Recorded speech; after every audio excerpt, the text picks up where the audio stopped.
listening to this album, obviously it's a band album with The Strange Sensation, but it also sounds very much like a personal manifesto. Does it feel like that to you?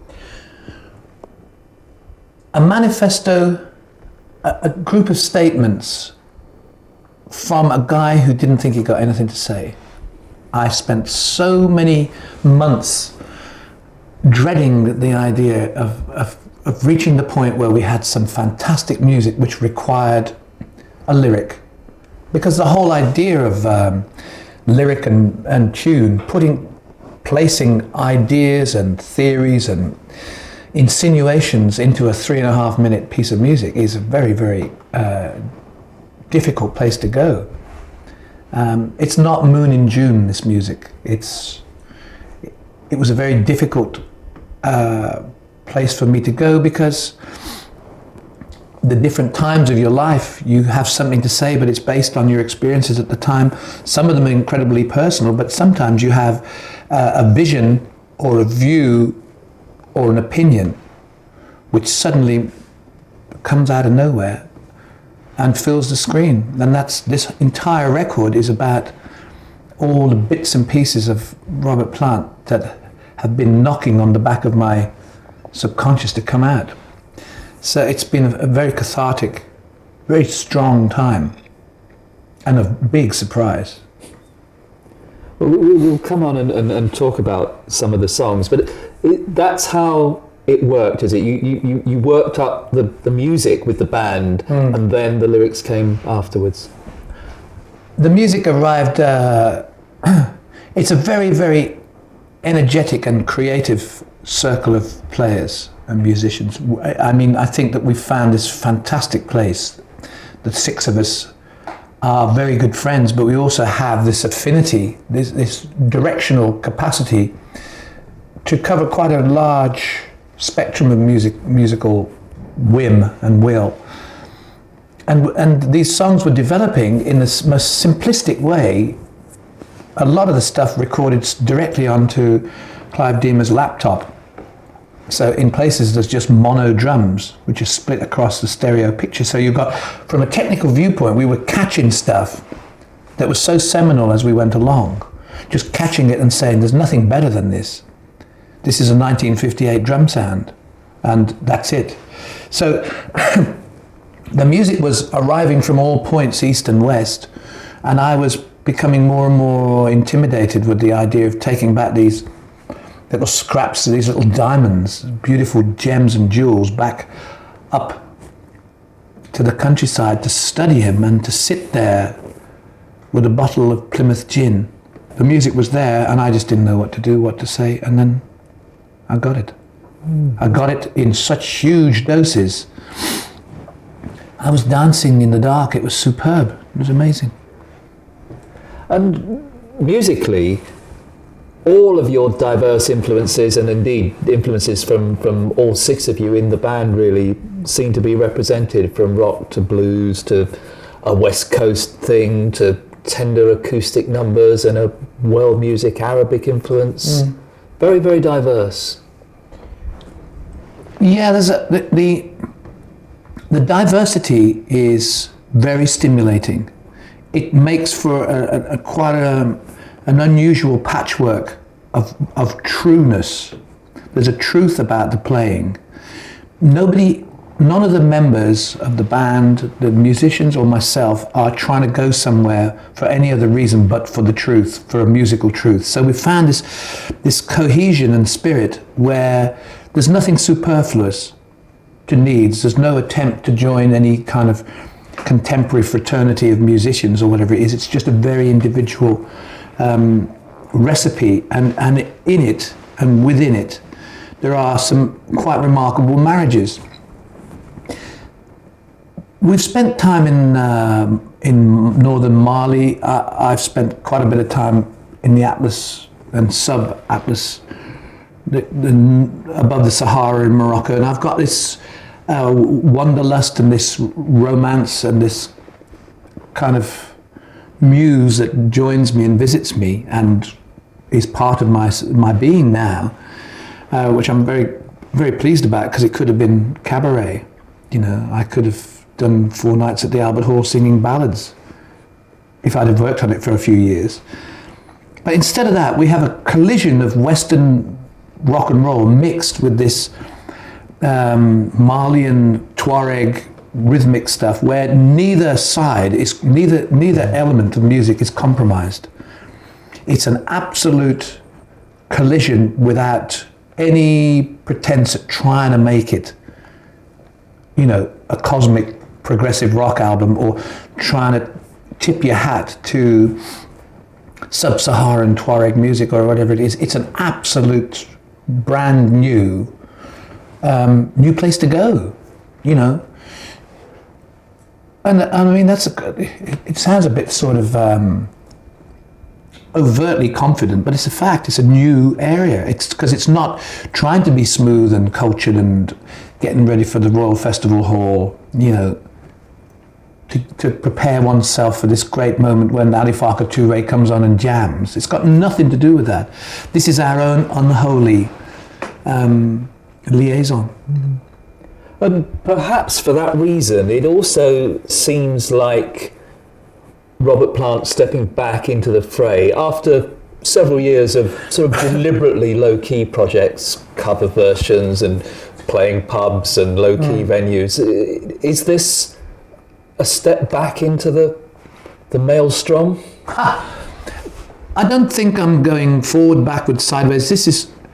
I'm very, very pleased to say that when you've had enough of something in a career, at my time in life, or even 10 years ago, when you've had enough, you've had enough. You have to soothe the savage breast, that you have to live by your own commitment to what you do, because one single move, just for the sake of it, in music, is the kiss of death. You're finished, because you're finished with yourself. So to say goodbye to the large arenas, which I played with Jimmy, was a very purposeful move. I just didn't think there was anything left for me to project to the back of a building used for ice hockey in Mannheim, in Germany. It doesn't matter who's there, it matters why they're there. Why is the audience there? Why am I there? If it's an unholy marriage, if it doesn't work, if the communion is not complete, then everybody's arrived for the different reasons and it doesn't work. So I had to go off and start playing, places on the Welsh borders. At one point I decided in the Priory of Bryan, when I formed this group, that we would never play east of Offa's Dyke, that everything would be kept in the Celtic homeland. I mean, that's very difficult when you get to Wrexham, and the actual club was almost in England and the road was in Wales, and all you get these amazing, silly little ideas that I had, which were so far away from any kind of reunion, but what they were doing was they were giving me a new life. But to bring me to this, to bring me here now with Mighty Rearranger, it's just another role, another gamble, another card that falls on the floor. But it is incredibly honest, and it's very grateful as well. The whole project is grateful because we've actually done something that's very substantial for ourselves. Somebody said to me once that the way I've operated my career has been very headstrong. My manager called me Manic Nirvana years ago because I'm on a mission. And another very good friend of mine said, glory is fleeting, but obscurity is forever.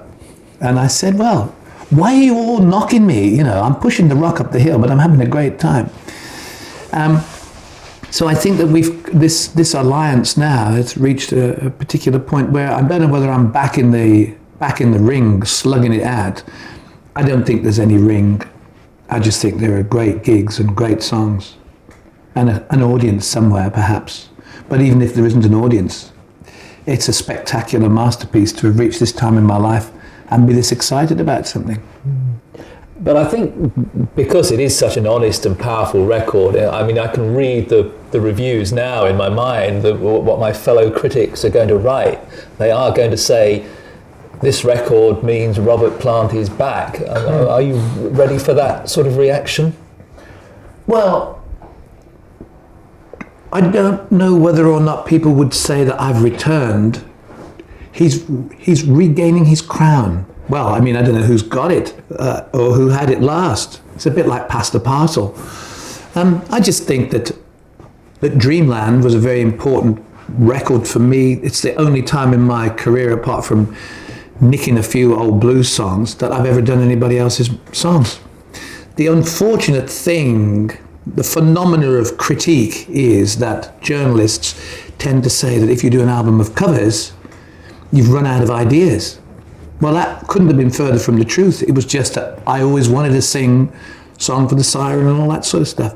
So here we have Robert Plant returning with this amazing foundation of Strange Sensation. But I'm not really returning, we've just written some songs. That's all it is. And they are unremitting and honest and very noisy. Perhaps you could tell us a little bit more about the band. I mean, I always tease Justin by saying he's got the hardest gig in rock, following in the footsteps of Jimmy Page, and then he jokes with me and he says, yeah, that's why we've got two guitarists, because nobody can follow in the footsteps. But I think perhaps if you could tell us a little bit about the makeup of the band. When I wanted to create a band to give me common ground, to be in a consortium, in a kind of a confederacy, I wanted to call upon musicians who had imagination and style and skill, which wasn't based on the old premise that Robert Plant needs a rock band. I wanted a band who could extend themselves in all areas and who had a big appetite for change. And I began by talking to Charlie Jones, who played bass with me for many years and played with me with Jimmy Page in the 90s. And I said that I'd planned to try and do something strong again, substantial, and leave playing cabaret at restaurants in Oswestry behind for a while. But so we contacted Paul Thompson from The Cure.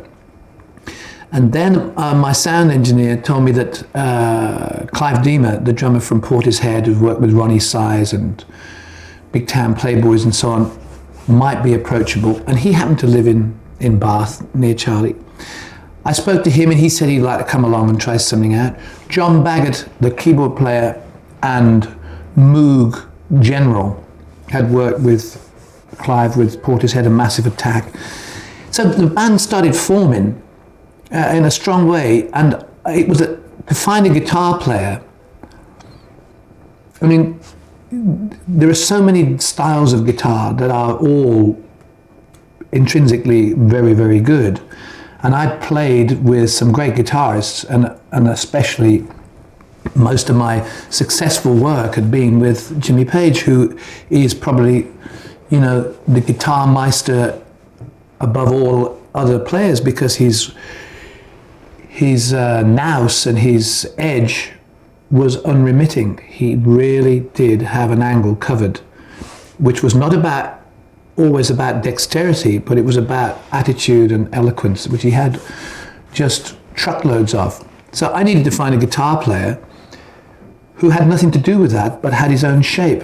And I called Hanny from Transglobal Underground, who I knew and had been to see them, and I'm a big fan of Transglobal and with Natasha Atlas. And I said, I'm looking for a guitarist who doesn't play the blues, but who can play North African style guitar. And he said, well, you better call Justin Adams.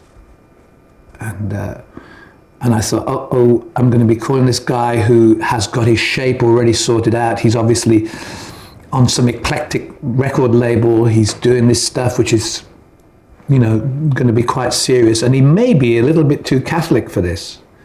In fact, the very idea of the singer from Led Zeppelin ringing up and saying, hey man, do you want to play some North African stuff? He'll go, I could imagine him saying, well, what have you got to bring to the party that's North African, apart from baby, baby, or whatever. So I called him up and he said, yeah, okay. And he seemed charming.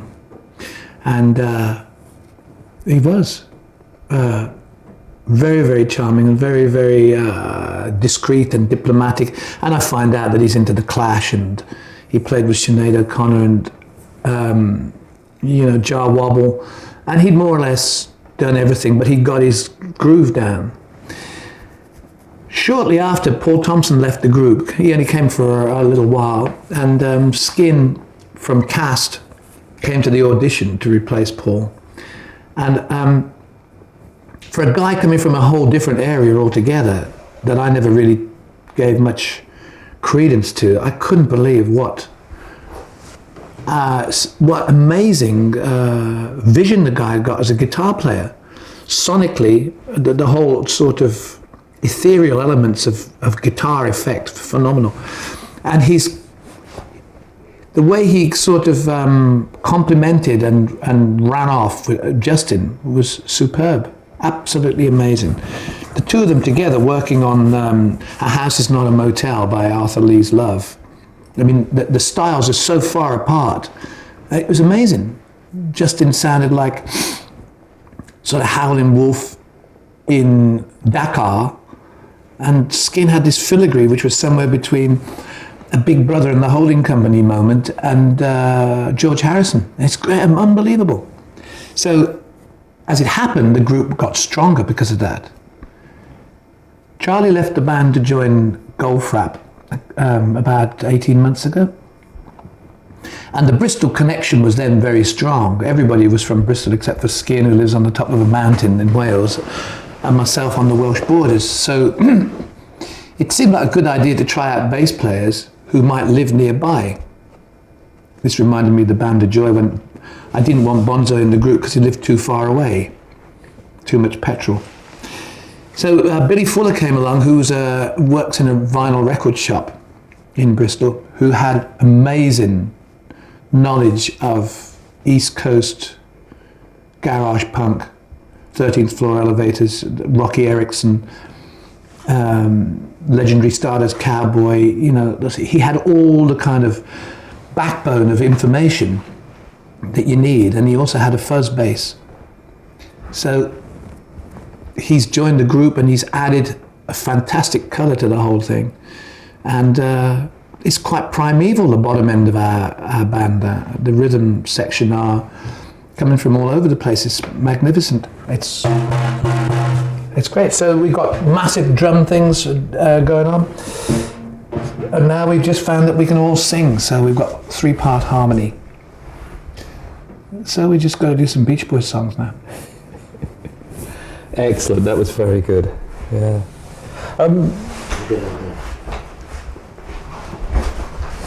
Tell us about your voice on the record, Robert, because it seems to me that the old power is still there when you want to summon it up, what I think Jimmy once called the primeval wail. But it seems to me there's also a lot of subtlety and nuance in the way you sing on this record as well. The entire technique of recording these songs has been very haphazard, and I think that's what makes the record very, very honest and very live in the way it's turned out. I said earlier about the drums being recorded onto a laptop and messed about with. Well, we were very, very fortunate to find this guy who, again, comes from Bristol, Bath, called Steve Evans, who's an engineer and a guitarist singer. He's in a group called The Girls. And from the minute I started singing, he was going for different shapes on my voice, different sounds. And technically, we just tried different things. I mean, different technical studio, not techniques really, but just to try and bring the voice into the whole picture from a different angle, instead of using power, vocal power a lot of the time. Just tell the story, and get the voice so that it's intimate and really, from a technical viewpoint, it's right in the middle of the song without trying to take over. It's very odd and quite dull and boring, I suppose, to people who don't think about it. If you go and buy a record, if you're not, some people buy records and never even think about the environment. But the whole process of making this record and the way that I've considered that I ought to sing these songs has been, first of all, a kind of trial period of how does it work? How am I coming across? But I can't think about it too much, otherwise I lose the plot and it becomes something that should be very organic. From being organic, it becomes too studied, and that's no good. So I just wanted to get in and tell the story without overdoing the performances. Just make it. Let the words do the talking and keep the voice gentle, but powerful within it. Do you know what I mean? And it is an album of stories, isn't it? Perhaps we can talk about some of those stories. Now, you referred to a little bit to the lyric writing. You wrote a lot of it in Snowdonia, is that right? Where, of course, you wrote another rather famous album once as well. Yeah, I mean, we were able to move around the place as much and as easily as we would like. And we did go to Snowdonia for a while. And we worked in a wooden barn looking out over a valley. It was very sort of peace and love and perfect. Incredible environment. And it's a good way to do it. It's also good because it puts everybody in the same environment for a period of time. So that it's, you've got to know you're all doing the right thing and the same thing, which is what we did. So we worked there. But most of the work was done in Bath, in a converted carport. Somebody's garage part of the time, and in this little studio called Riverside Studios in Bath, where, I mean, we seemed to be able to do everything we needed to do without going to a big techno studio. There's some very intriguing lyrics in these stories, in these songs. But a general observation I wanted to make first, there's a lot of imagery in your lyrics that still draws on the blues. You know, you talk about Old Black Snake and kicking mules, and this is something that stayed with you all your life, really, isn't it? I found that different songs required different themes, and I think it's interesting, or it's relevant to write in character. Once you have an idea, a framework, an intention for a song, then it doesn't have to be anything to do with me as a guy. I can be writing on behalf of, anybody. So I could just put myself into character and off I go. So the references to blues and all those old blues terms, I'd thought about the way that Dylan had put that record together with High Water Everywhere, and he tipped his hat to Charlie Patton. And I thought about Dylan's work all the way through, and how it had really been such a beacon and an amazing light all the way through my life. And I thought, but he has judiciously and quite rightly so borrowed these terms, these blues terms. So I decided to write an entire song based on every single blues term that I could come up with. So somebody knocking on my door. I mean, it's the old black snake, the mule kicking in my stall, it's a big star rising, mama tain't long for the day, that's Willie McTell, There's so much stuff in there from inside this computer. If you sit in the car now with me as I'm driving along, it's everything from, Sun House through to the Black Keys, and it's all about those references. So I want to do it, especially the nature of the song Somebody Knocking is such that it's basically a Bendir Tuareg piece with Gimbri, and it's got this kind of lean to it. But to put that vocal right across the middle of it, it kind of it dissects the mood and stops it becoming a bit too world music-y and makes it into some kind of dark Robert Johnson, Blind Lemon Jefferson moment, which is exactly the right thing to do. Perhaps you could tell us a little bit about Tin Pan Valley, which is a song that particularly intrigued me, because that seems quite a personal song. I'm sure it's got a universal application as well, but there seem to be elements in that song of you looking back in a quite mature way on your own history, really. Well, I'm looking myself right in the eyes, actually.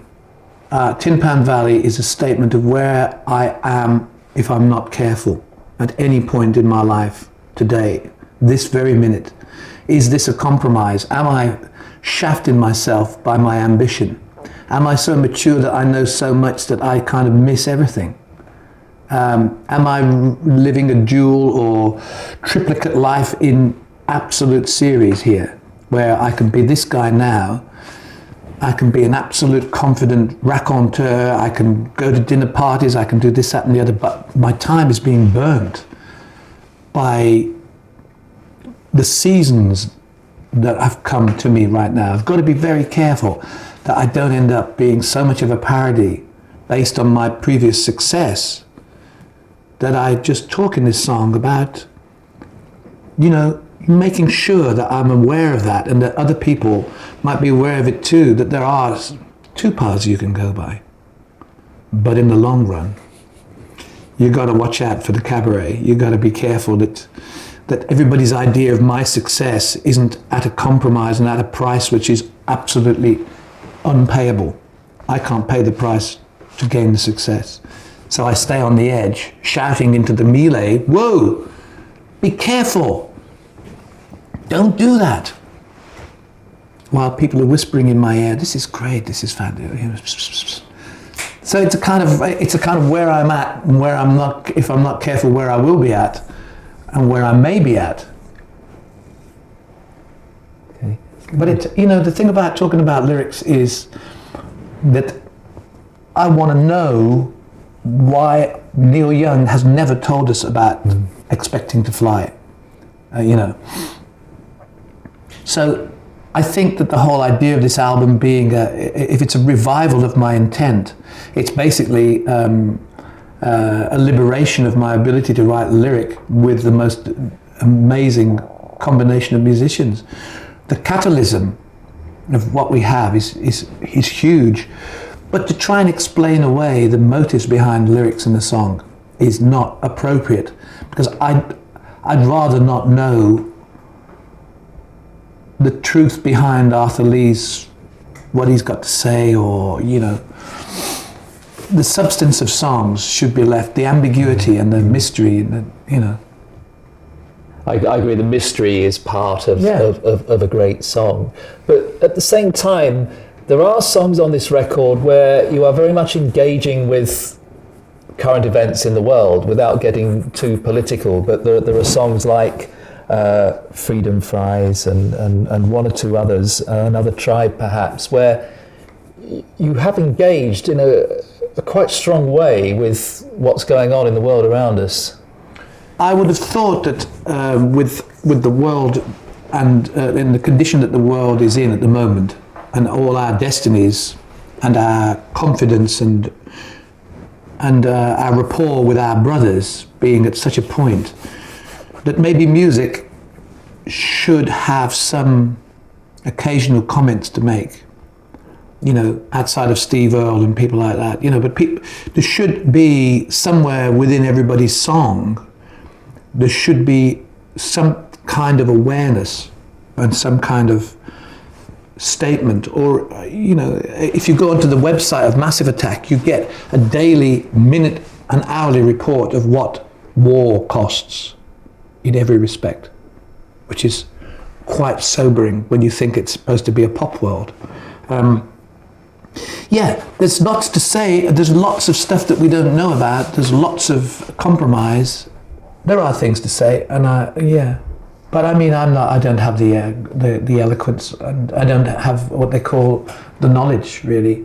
I just have a feeling. But I'm also talking about Circles of Stones and The Sacred Grove. If you're out there, Julian Cope, keep it up. What about some of the more acoustic flavours on the record? That's always been a very strong element in your music. I mean, right from the first Led Zeppelin albums, Yeah. but it's perhaps something that has got overlooked over the years because of the power of the riffs. But there's some beautiful acoustic songs on this Yeah. record. I was talking earlier about the complementary but radically different styles of Justin Adams and Skin, the two guitar players.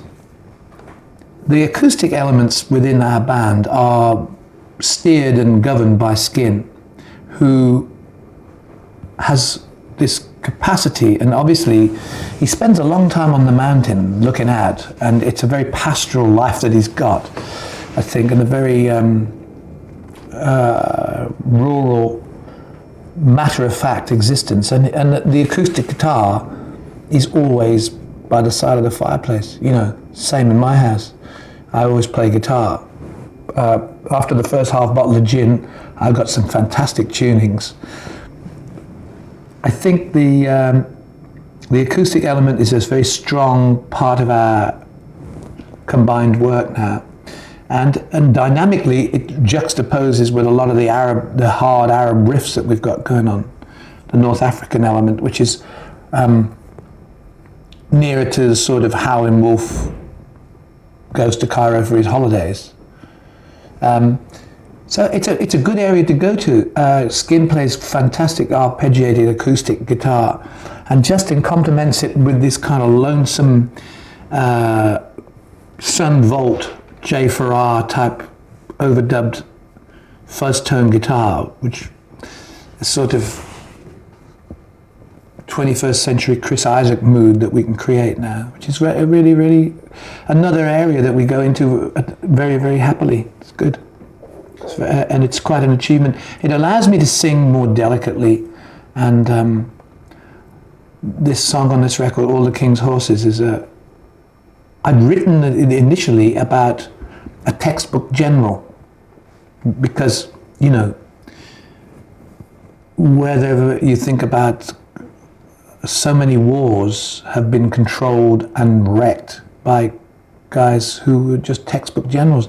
So the whole song began with the line, the textbook general paced the room, or whatever it was. It was about mistakes. And I thought, no, I can't go there. It's not fair. I've got to think about where I'm at. Yeah, you know.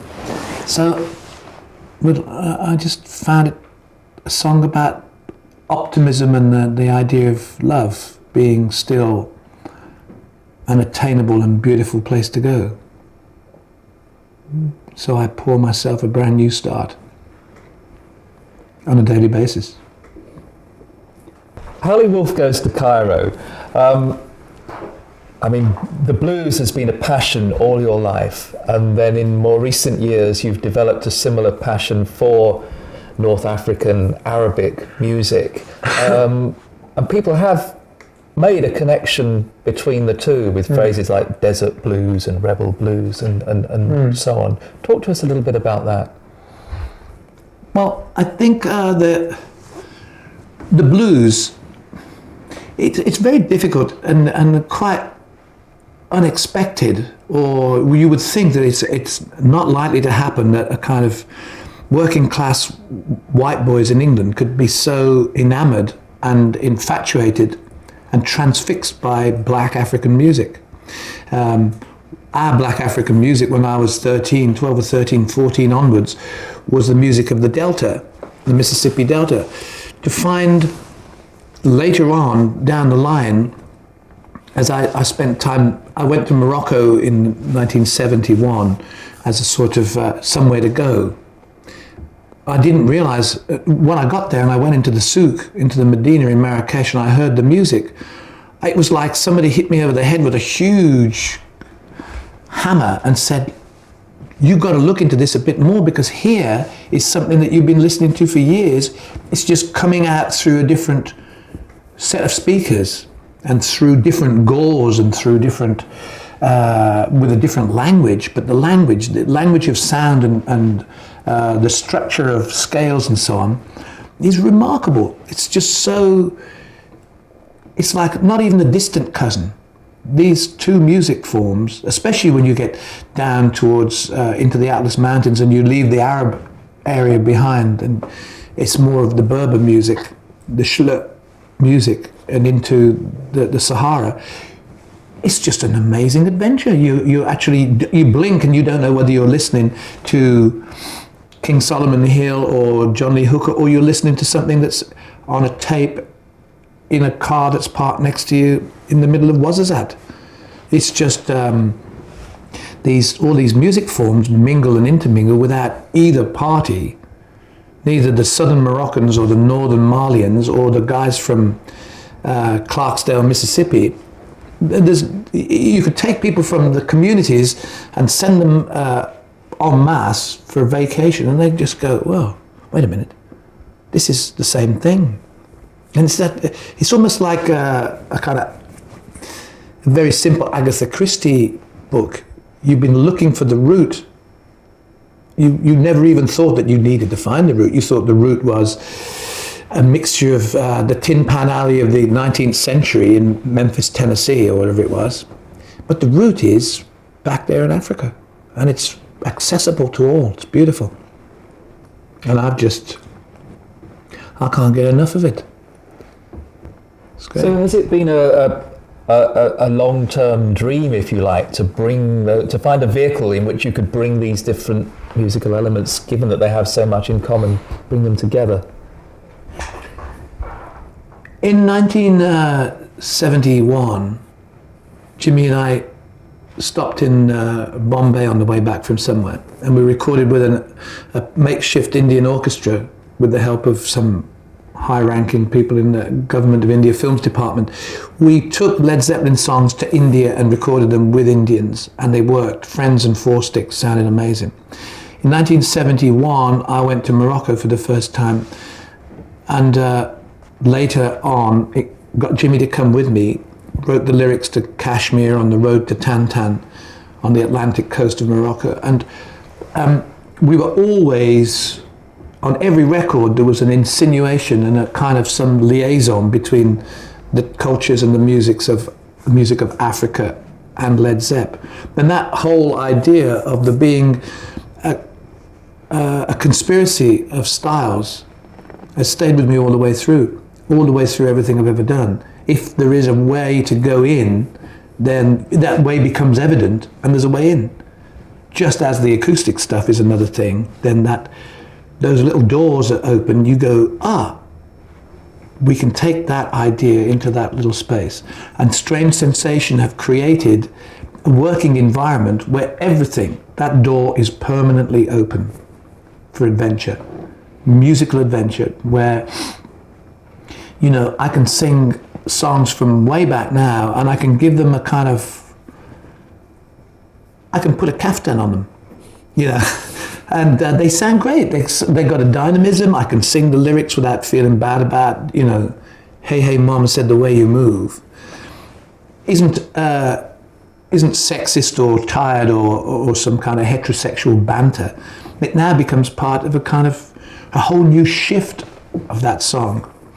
So yeah, I guess this particular time we found all the combinations, and the doors are open now, and the colours are mixed, and everybody's up for the same thing. Everybody in the band's going the same way, which is an absolute miracle.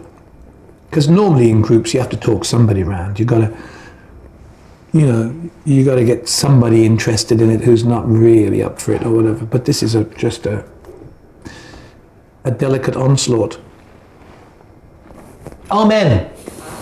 What a great show. No, that was excellent. That was excellent. Playoffs for the Wolves as well. So, are you looking forward to taking this record on the road? I've been looking forward to playing gigs for quite a long time.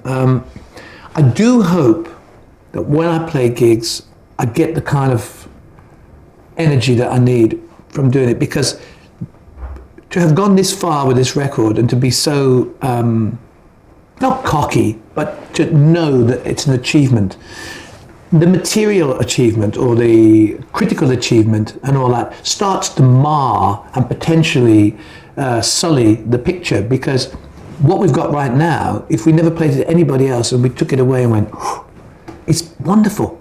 But to put it out there for everybody to sort of start, he's returned to form again. It's something that I don't know whether I really want to do. And if I do gigs with it too, I just hope that it works. I don't hope it's accepted. I hope it works for me.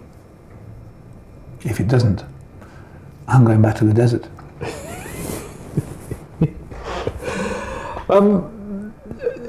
One song I suppose we should say something about without getting into lyrical analysis, but the title track. Why did you call the album The Great Rearranger? Why did you choose that, the Mighty Rearranger? Why did you choose that track as the title track? Mighty Rearranger is a character. He's abstract. He's around all of us. He's fate. He's the great calling that we never hear. He's everything that we want and everything that we don't want. He is the way it shifts, the way our time is governed. It's governed.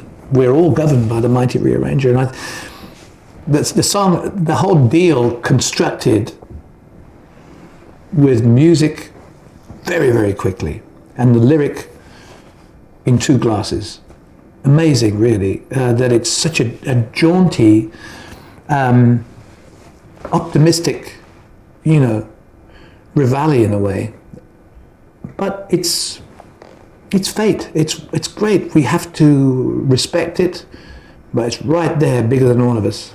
And he's a pretty powerful dude. Can I ask you a very personal question? Given the long career you've had and everything you've done, did you ever actually think you would make another record as powerful and honest and strong as this one? Did I think that I could make a record as powerful as this? No. I didn't know. I have no idea from one project to the next what's there. I mean, and that's probably one of the greatest attributes and the greatest gifts that all of us musicians have. A bit like you as a journalist, you develop something out of thin air. 1 minute you got 1 song, then you got 5, then you got 9, then you got 3. Because the ones that get chucked out, and then so it starts to shape up and you go, wow. Not only have we got the songs, but they have a common sort of linear personality. They speak the same language from the beginning to the end of the collection of songs. I never really knew I could do anything. I didn't know. I'm only mastering now how to wash my car. There's lots of things that I don't know whether I can return to, or I don't know whether I ever really achieved anything, because you become so critical about the work that you've done in the past that in the end, there are no laurels to rest on. There's only what's going to happen in the next minute and what might happen tomorrow. So here we have Leadbelly, Sky Saxon and the Seeds, Red Planet. It is my records for you to play at home. Louise Limbo Lounge, nice girl there, I haven't been out with her yet. Bobby Moore and the Rhythm Aces, The History of Louisiana Swamp Pop, Alan Lomax Sessions, Jerry McCain, the King Federal Rockabillys, and Jack Goods. Oh boy, I mean, you can't one better than that. That's your reading list until I next see you. Thank you.